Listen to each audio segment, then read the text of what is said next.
ይቀጥላል ብያችሁ ነበር። ቅድም ሩዝ መንዲያችን አልጨረስን። እኛ ቤት ይለያል። ይሄ ዘቢብ ይባላል። ይሄኛውን በውሃ 10 ደቂቃ 20 ደቂቃ ዘብዝፉት።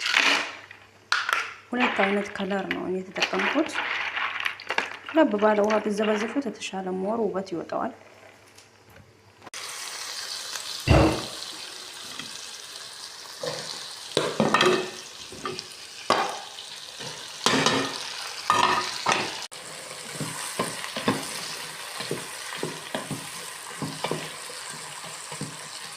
ትንሽ ጨው አርጉበትና በጣም የሚያምር ቆንጆ ሶስ ሆኖ ይወጣል። እስከዛ ሌላ ስራ መስራት ትችላላችሁ። ሩዛችን እየደረሰ ነው። ዶሮአችን አውጥተን ፍሩን ላይ እናስገባውና ውሃው ላይ ደግሞ ሩዝ እንቀቅልበታለን ማለት ነው።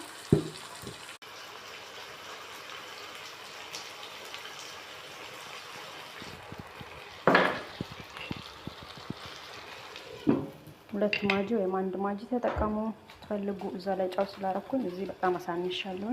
መጠንቀቅ አለባችሁ እንዳይበዛባችሁ። የምታዩት እዚህ ገዘቢቡን አጥቤ አዘጋጅቻለሁ።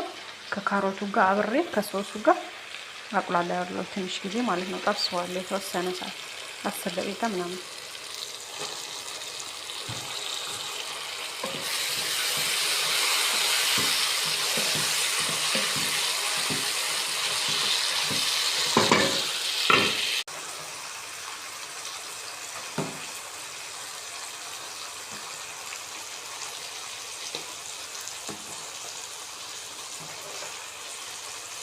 እንደዚህ ከበሰለ ይበቃዋል። አሁን አውጥተን ወደ ፍሩን እናስገባዋለን። ከለር ቀብተን ማለት ነው።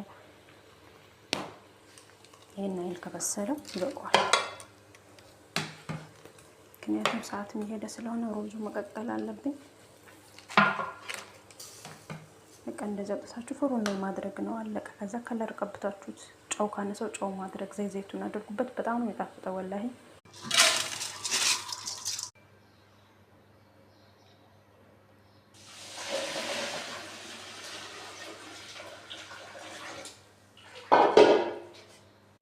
መጨረሻ የዶሮውን ውሃ ሩዝ ትቀቅሉበታላችሁ ማለት ነው። ሩዙን ዶሮውን ለብቻ ፍሩን ውስጥ አስገቡት። ከዛ በኋላ ከፈለጋችሁ በኻሪ አድርጉበት። እንግዲህ ጭስ ማድረግ ነው። መጨረሻ አሳያችኋለሁ ውጤቱን። ላይክ፣ ሼር፣ ሰብስክራይብ በማድረግ ቤት